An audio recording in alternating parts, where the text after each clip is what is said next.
Okay, so E36 clutch pedal rebuilds. This is the one that came out of my car. This is the one that came as part of the ECS kit. Now, a couple of things I'm learning. One of the 95s obviously have a lot of different things going on than the later models. And one of those is this clutch pedal spring. So the the OBD2 cars, and some of these did not track exactly with the model year, some of these changes. I know like the Vader seats, and like there's obviously a facelift that happened that wasn't exactly aligned with the model year. So if your car is made in 95, it's possible it has one of these two springs. Now mine's 1095 and the spring looks like this, and that just rests against a bracket underneath the dashboard. It looks like this is what they sent me, so I assume that that's probably what came out of the car if you have a later model. And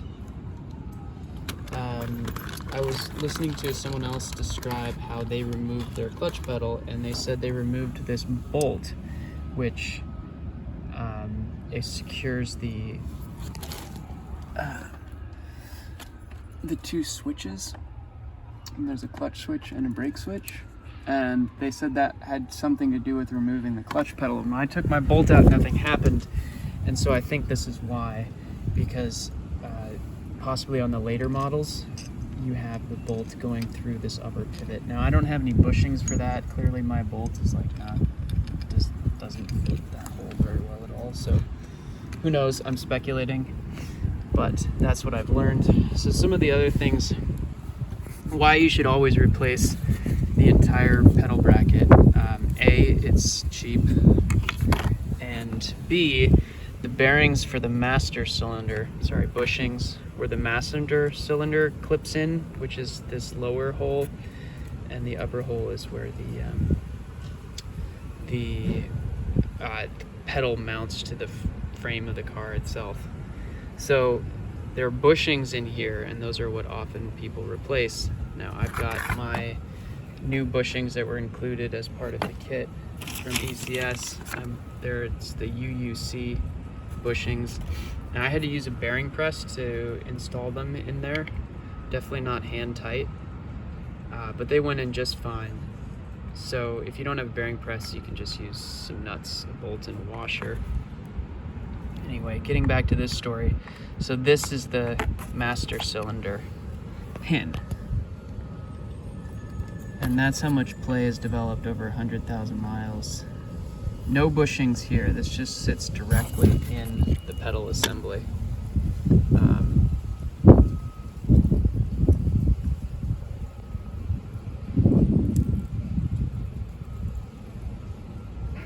So that's what it's like when it's old, and then when it's new, snaps in place nice and tight.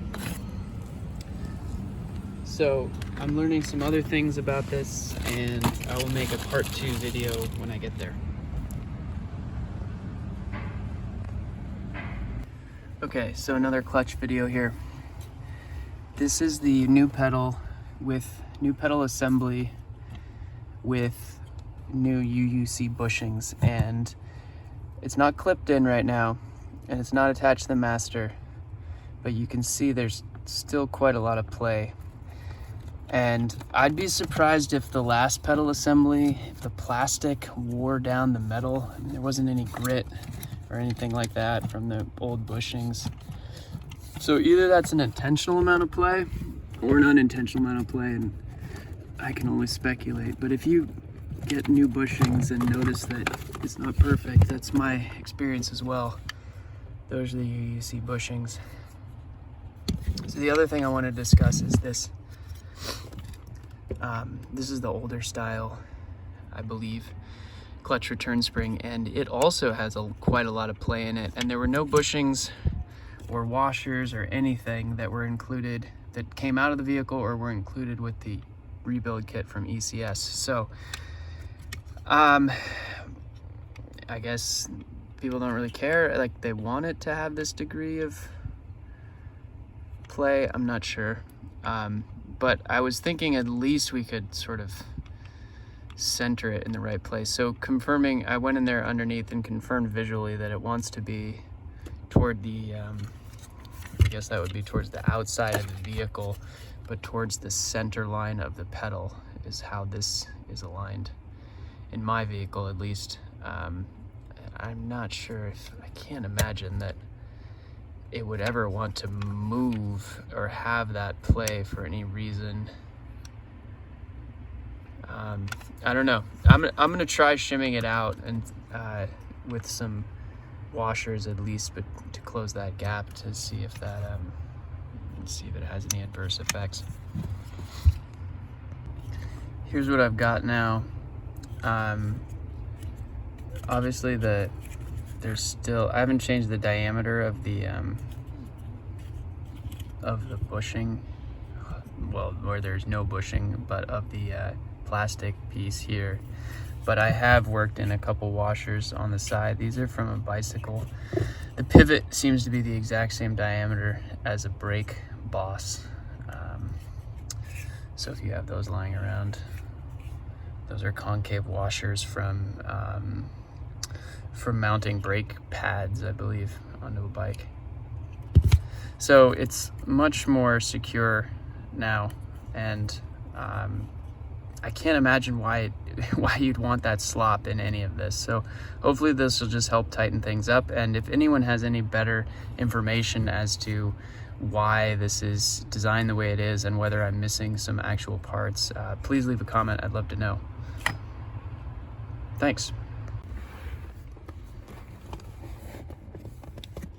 So it used to squeak and groan like hell.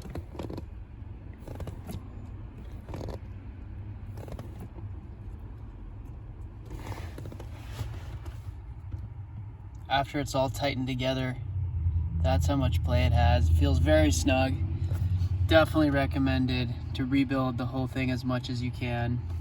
The kit was like $100 on ECS, and some of the parts I didn't need, so I think you could get by with just the main pivot bushings and the clutch pedal arm itself.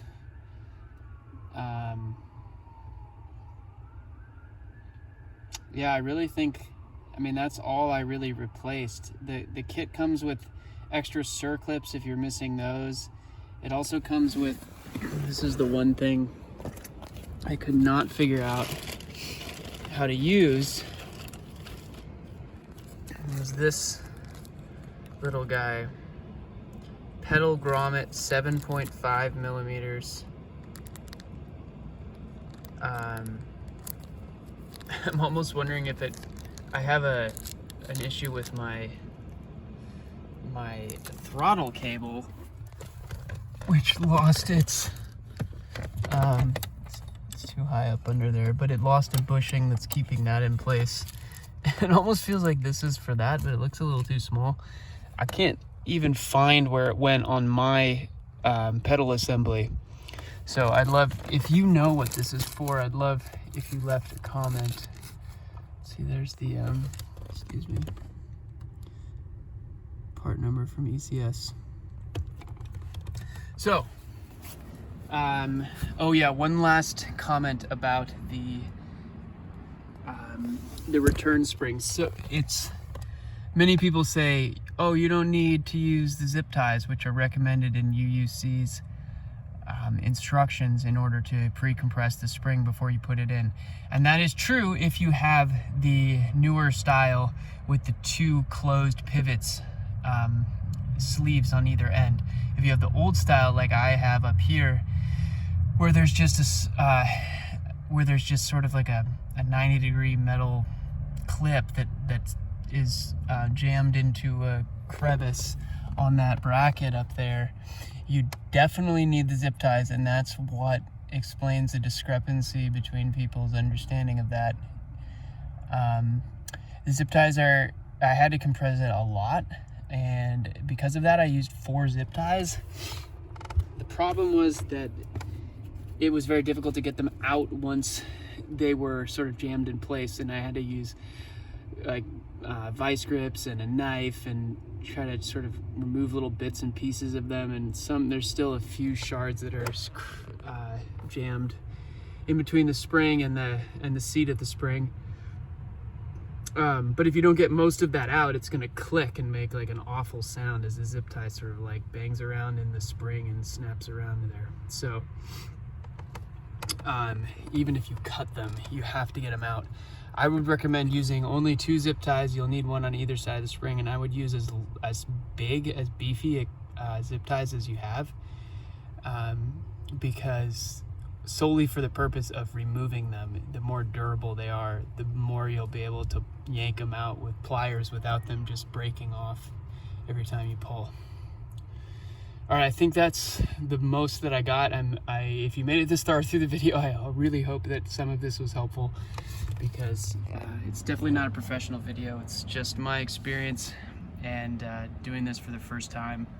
So if something I did was helpful or wrong, please let us know and we can all do it better. Cool.